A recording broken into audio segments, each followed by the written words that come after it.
जय हिंद, वंदे मातरम। नमस्कार मेरे प्यारे दोस्तों।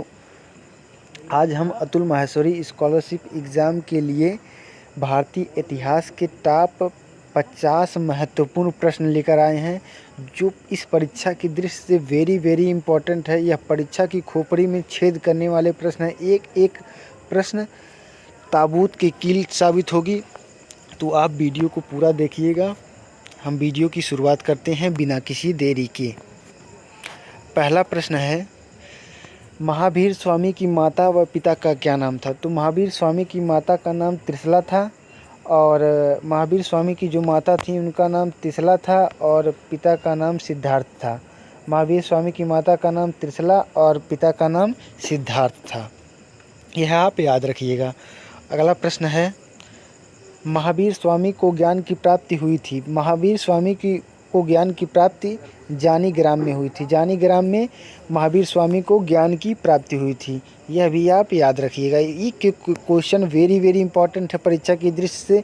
आप 40 क्वेश्चन अतुल माहेश्वरी एग्जाम में पूछे जाते हैं। 40 के 40 प्रश्न में हम 40 के 40 प्रश्न आपको कवर कराएंगे एक वीडियो में। आप वीडियो को पूरा देखिएगा। अगला प्रश्न है, महावीर स्वामी का जन्म कहाँ हुआ था? महावीर स्वामी का जन्म कुंडग्राम में हुआ था। वैशाली के कुंडग्राम में इनका जन्म हुआ था। अगला प्रश्न है, महावीर स्वामी का कुल नाम क्या था? कुल का नाम क्या था? इनका कुल का नाम ज्ञातक था। महावीर स्वामी के कुल का नाम ज्ञातक था, यानी कि जात्रक भी इसे कह सकते हैं। जात्रक भी इसे कह सकते हैं। अगला प्रश्न है, महाभाष्य के लेखक कौन है? महाभाष्य के लेखक, यानी कि महाभाष्य एक ग्रंथ है और इसके लेखक के बारे में पूछा है। महाभाष्य के लेखक के बारे में, तो महाभाष्य पतंजलि की रचना है। पतंजलि ने महाभाष्य नामक ग्रंथ की रचना किया है। नेक्स्ट प्रश्न है, महात्मा बुद्ध ने अपना पहला उपदेश दिया था। महात्मा बुद्ध ने, यह क्वेश्चन वेरी इंपॉर्टेंट है। महात्मा बुद्ध ने अपना पहला उपदेश सारनाथ में दिया था। सारनाथ कहाँ है? वाराणसी में। वाराणसी में सारनाथ में दिया था, यानी कि उत्तर प्रदेश के सारनाथ में दिया था अपना पहला उपदेश। अगला प्रश्न है, महात्मा बुद्ध के प्रमुख शिष्य कौन थे? तो महात्मा बुद्ध के अगर शिष्यों की बात करें तो आनंद उनके प्रमुख शिष्य थे, यानी कि चहेते शिष्य का नाम आनंद था और उपाली उनके दूसरे प्रिय शिष्य थे। वैसे तो महात्मा बुद्ध के बहुत ही शिष्य थे, लेकिन ये दोनों शिष्य उनके बहुत ही चहेते शिष्य थे। अगला प्रश्न है, महात्मा बुद्ध के घर त्यागने की घटना को क्या कहते हैं? आपको पूछेगा कि महात्मा बुद्ध को घर त्यागने की घटना को क्या कहते हैं, यानी कि घर जब उन्होंने छोड़ा था उस घटना को महाभिनिष्क्रमण कहते हैं। महाभिनिष्क्रमण उस घटना को कहा जाता है। अगला प्रश्न है, महात्मा बुद्ध की मृत्यु कहाँ हुई थी? महात्मा बुद्ध की मृत्यु कुशीनगर में हुई थी। कुशीनगर के कुशीनारा में इनकी मृत्यु हो गई थी। अगला प्रश्न है, महात्मा बुद्ध को ज्ञान की प्राप्ति कहाँ हुई थी? महात्मा बुद्ध को ज्ञान की प्राप्ति बोध गया, जो कि बिहार में स्थित है। वहाँ पर उरुबेला के एक पीपल के पेड़ के नीचे इनको ज्ञान की प्राप्ति हो गई थी। अगला प्रश्न है, महात्मा बुद्ध का जन्म कहाँ हुआ था? महात्मा बुद्ध का जन्म लुम्बिनी में हुआ था। लुम्बिनी यहाँ, जो कि नेपाल देश में है, वहाँ पर महात्मा बुद्ध का जन्म हुआ था। अगला प्रश्न है, महात्मा बुद्ध का घोड़े का नाम क्या था? महात्मा बुद्ध के घोड़े का नाम कंथक था। याद रखिएगा, महात्मा बुद्ध के अगर घोड़े का नाम पूछेगा तो उनके घोड़े का नाम कंथक था। अगला प्रश्न है, मगध में शासन करने वाला प्रथम वंश कौन था? मगध में शासन करने वाला प्रथम वंश हर्यक वंश था।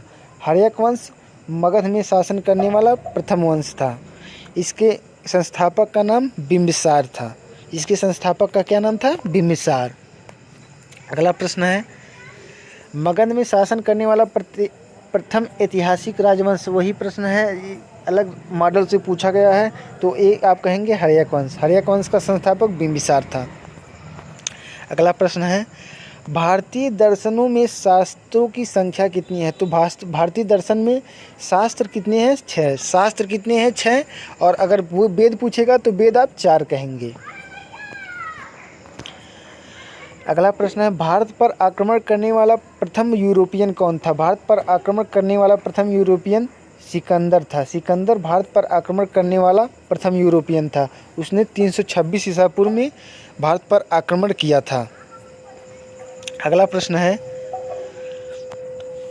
बौद्ध संघ में प्रवेश करने वाली प्रथम महिला कौन थी? तो प्रजापति गौतमी, जो कि उनकी मौसी थी महात्मा बुद्ध की, वह बौद्ध संघ में प्रवेश करने वाली प्रथम महिला थी। अगला प्रश्न है, बुद्ध चरित्र की रचना किसने की थी? बुद्ध चरित्र की रचना अश्वघोष ने की थी। अश्वघोष ने बुद्ध चरित्र की रचना की थी। नेक्स्ट क्वेश्चन है, बुद्ध ने अपना सर्वाधिक समय कहाँ व्यतीत किया था? बुद्ध ने अपना सर्वाधिक समय श्रावस्ती में व्यतीत किया था। श्रावस्ती एक किस समय जिला है जो कि उत्तर प्रदेश में पड़ता है। यहाँ पर बुद्ध ने अपना सर्वाधिक समय यानी कि सर्वाधिक ज्ञान यहीं पर दिया था बुद्ध ने। हम 49वें प्रश्न की बात करें, बुद्ध धर्म की शाखाएं कितनी हैं? यानी कि बुद्ध धर्म की शाखा कौन सी हैं? तो बुद्ध धर्म की 2 शाखाएं हैं। कौन कौन? एक हीनयान और एक महायान। ये 2 प्रमुख शाखाएं हैं। और कोई कहता है कि तीसरी शाखा है वज्रयान, लेकिन यह प्रमुख शाखा नहीं है। तो आप अगर पूछेगा बौद्ध धर्म की कितनी शाखाएं हैं तो आप 2 ही कहिएगा, हीनयान और महायान। और जानकारी के लिए वज्रयान भी आप जान सकते हैं। अगला प्रश्न है, बुद्ध के समकालीन शासक कौन थे? बुद्ध के समकालीन शासकों की बात करें तो बुद्ध के समकालीन शासक एक थे बिंबिसार, दूसरे थे उदयन, तीसरे से प्रसेनजीत, चौथे थे प्रदोष। ये चारों बुद्ध के समकालीन, यानी कि बुद्ध जब इस पृथ्वी पर थे तब ये शासक भी पृथ्वी पर शासन करते थे किसी न किसी राज्य में। नेक्स्ट क्वेश्चन है, बुद्ध के माता व पिता का क्या नाम था? बुद्ध के माता का नाम महामाया और पिता का नाम शुद्धोधन था। इनके माता पिता का नाम वेरी इंपॉर्टेंट है, याद कर लीजिएगा। अगला प्रश्न है, बुद्ध के उपदेश को सुनकर 5 ब्राह्मणों द्वारा बौद्ध बनने की घटना, इसको कहते हैं धर्मचक्र प्रवर्तन। धर्मचक्र प्रवर्तन इसे कहते हैं। यानी कि बुद्ध को ब्राह्मणों द्वारा जब बौद्ध बने थे तो इसको यह घटना धर्मचक्र प्रवर्तन कहलाती है। और घर छोड़ने की घटना महाभिनिष्क्रमण कहलाती है। और आगे एक घटना है, बुद्ध की मृत्यु को कहा जाता है। तो बुद्ध की मृत्यु जब हुई थी तो उसको महापरिनिर्वाण के नाम से जाना जाता है। ये 3 चीज़ याद रखिएगा। एक, जब वो घर छोड़े थे उसे महाभिनिष्क्रमण कहते हैं। जब वो महात्मा सिद्धार्थ से बुद्ध बने थे तो उसको धर्मचक्र प्रवर्तन कहते हैं। और तीसरा, जब उनकी मृत्यु हुई थी तो यह घटना महापरिनिर्वाण के नाम से जानी जाती है। अगला प्रश्न है, बुद्ध की पत्नी व पुत्र का नाम क्या था? बुद्ध की पत्नी का नाम यशोधरा और पुत्र का नाम राहुल था। वेरी इंपॉर्टेंट है। अगला प्रश्न है, बुद्ध किस कुल से संबंधित थे? तो बुद्ध शाक्य वंश से संबंधित थे। शाक्य वंश से संबंधित थे बुद्ध। नेक्स्ट प्रश्न है, प्राचीनतम स्मृति कौन सी है? तो प्राचीनतम स्मृति की बात की जाए तो मनु स्मृति प्राचीनतम स्मृति है। इसे पहले का संविधान भी कहा जाता है। नेक्स्ट क्वेश्चन है, प्रथम बौद्ध संगत कहाँ व किसकी अध्यक्षता में व किसके काल में बनी थी? तो प्रथम बौद्ध संगत की बात करें तो प्रथम बौद्ध संगत राजगिरी में आयोजित हुई थी। राजगिरी में इसका आयोजन हुआ था और महाकश्यप की अध्यक्षता में हुई थी और अजातशत्रु के समय हुई थी। तो प्रथम बौद्ध संगत राजगिरी में महाकश्यप की अध्यक्षता में राजगुरु के अजातशत्रु के शासनकाल में हुई थी। नेक्स्ट प्रश्न है, प्रथम जैन समिति की अध्यक्षता किसके शासनकाल में हुई? यह जैन समिति है। जैन समिति की अध्यक्षता स्थूलनंद के शासनकाल में हुई थी। उस समय भारत में चंद्रगुप्त मौर्य का शासन था। अगला प्रश्न है, प्रथम जैन समिति का आयोजन कहाँ हुआ था? प्रथम जैन समिति का आयोजन पाटलिपुत्र में हुआ था। पाटलिपुत्र कहाँ है? बिहार में। नेक्स्ट क्वेश्चन है, पुरुषपुर में, यानी कि पुरुषपुर है, पुरुषपुर में चैत्य का निर्माण किसने कराया था? तो पुरुषपुर में चैत्य का निर्माण कनिष्क ने करवाया था। कनिष्क ने पुरुषपुर में चैत्य का निर्माण करवाया था। अगला क्वेश्चन है, वेरी इंपॉर्टेंट क्वेश्चन है, पुराणों की संख्या कितनी थी? पुराणों की संख्या 18 है। नेक्स्ट क्वेश्चन है, पतंजलि किसके दरबार में थे? पतंजलि किसके दरबार में थे? तो पतंजलि पुष्यमित्र शुंग के दरबार में रहते थे। उनके राज चिकित्सक पतंजलि थे। अगला प्रश्न है पंचमहाचिन्ह। पंचमहाचिन्ह किसे कहा जाता है? यानी कि ये बौद्ध धर्म से संबंधित है। पंचमहाचिन्ह, पहला सांड को, दूसरा कमल, तीसरा बोधि वृक्ष, चौथा घोड़ा और पांचवा स्तूप। इन्हें पंचमहाचिन्ह कहते हैं क्योंकि ये बुद्ध के किसी न किसी रूप में संबंधित है, जैसे जन्म, ज्ञान की प्राप्ति, मृत्यु, उनके घोड़े का नाम, ये सभी उससे संबंधित हैं। नेक्स्ट क्वेश्चन है पंचम वेद किसे कहा जाता है? पंचम वेद पुराणों को कहते हैं। पंचम वेद, पंचम वेद पुराणों को कहा जाता है। नेक्स्ट क्वेश्चन है नवीनतम स्मृति कौन सी है? तो देव स्मृति जो है वो नवीनतम स्मृति है। नेक्स्ट क्वेश्चन है नवीनतम वेद कौन सा? अथर्ववेद नवीनतम वेद है। अथर्ववेद नवीनतम वेद है और बाकी सभी वेद प्राचीन वेद हैं। ये भी प्राचीन वेद है, लेकिन ये अगर नया की बात की जाए तो ये बाद में आया था, अथर्ववेद। नेक्स्ट क्वेश्चन है नंद वंश का संस्थापक कौन था? तो महापद्म नंद, महापद्म नंद नंद वंश का संस्थापक था। नेक्स्ट क्वेश्चन है द्वितीय बौद्ध संगति कहाँ व किसकी अध्यक्षता में व किसके शासनकाल में हुई थी? तो द्वितीय बौद्ध संगति वैशाली में, सावकामी की अध्यक्षता में और कालाशोक के शासनकाल में हुई थी। 69वां क्वेश्चन कहा है द्वितीय जैन समिति के आयोजन कहाँ हुआ था? तो द्वितीय जैन समिति का आयोजन वल्लभी में हुआ था। अगला प्रश्न है त्रिपिटक हैं। त्रिपिटक को सुत्त पिटक, विनय पिटक और अभिधम्म पिटक, ये तीनों त्रिपिटक हैं। अगर पूछा जाएगा त्रिपिटक किस धर्म से संबंधित है? तो त्रिपिटक का संबंध बौद्ध धर्म से है। बौद्ध धर्म से त्रिपिटक संबंधित हैं। नेक्स्ट प्रश्न है तृतीय बौद्ध संगति कहाँ व किसकी अध्यक्षता में व किसके काल में हुई? तो तृतीय बौद्ध संगति पाटलिपुत्र में भोगलीपुत्र तीर्थ की अध्यक्षता में और अशोक के शासनकाल में हुई। यह क्वेश्चन बहुत इंपॉर्टेंट है। एक ही प्रश्न में तीन क्वेश्चन निहित हैं। आप इस क्वेश्चन को ध्यान से समझिएगा। पाटलिपुत्र में तृतीय बौद्ध संगत हुई थी और भोगलीपुत्र तीर्थ की अध्यक्षता में हुई थी और अशोक के शासनकाल में हुई थी। नेक्स्ट प्रश्न है जैन धर्म के प्रथम तीर्थकर थे। तो जैन धर्म के प्रथम तीर्थकर ऋषभदेव थे। ऋषभदेव जैन धर्म के प्रथम तीर्थंकर थे।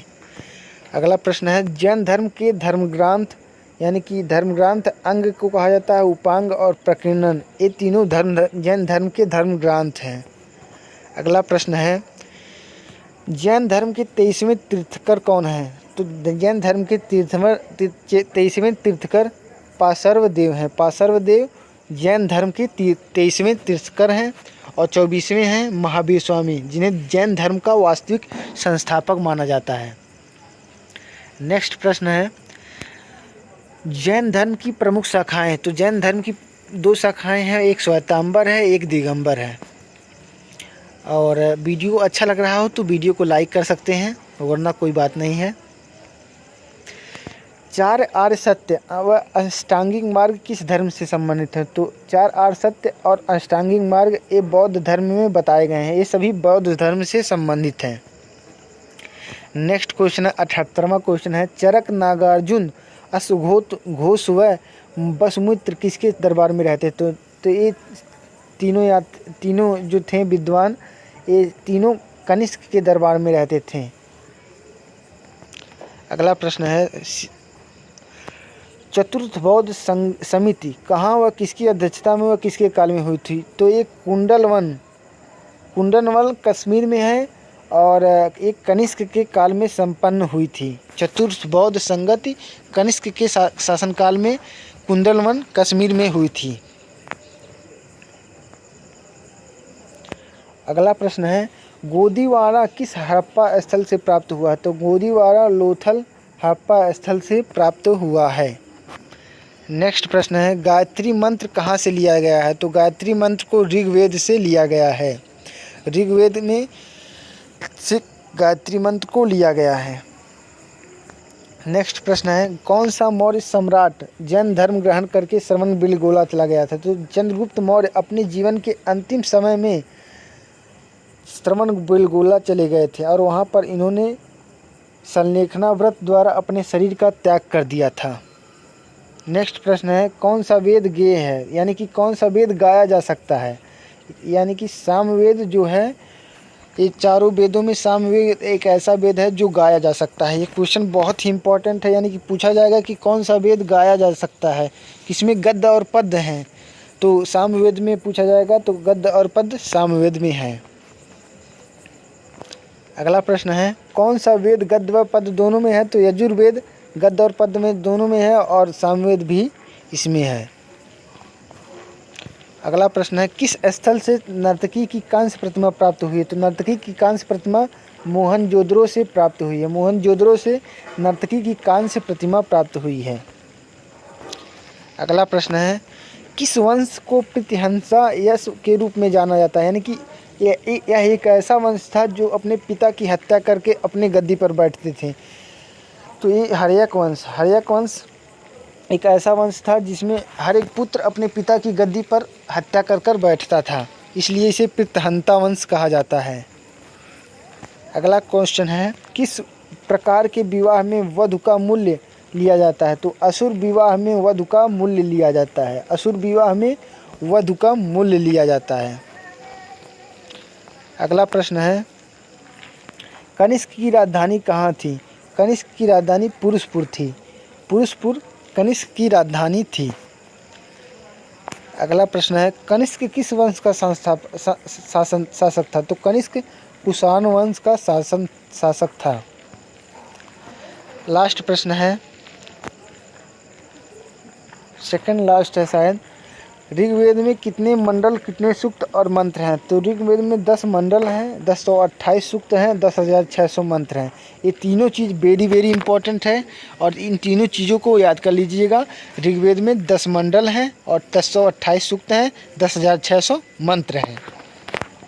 नेक्स्ट प्रश्न है, उपनिषदों की संख्या कितनी है? उपनिषदों की संख्या 108 है। 108 उपनिषद हैं। नेक्स्ट प्रश्न है, इंडिका के लेखक कौन है? इंडिका के लेखक मेगास्थनीज हैं। तो हमारा प्रश्न यहीं समाप्त हुआ। उम्मीद करते हैं आपको वीडियो बहुत अच्छा लगा होगा। अगर वीडियो अच्छा लगा हो तो प्लीज़ हमारे वीडियो को लाइक कीजिए और चैनल पर पहली बार आए हैं तो चैनल को सब्सक्राइब कीजिए, क्योंकि आपके लाइक और सब्सक्राइब से ही हमारा उत्साह बढ़ता है और हम वीडियो बनाने के लिए तत्पर रहते हैं प्रत्येक क्षण। तो मिलते हैं नेक्स्ट वीडियो में, तब तक के लिए जय हिंद, जय भारत, वंदे मातरम।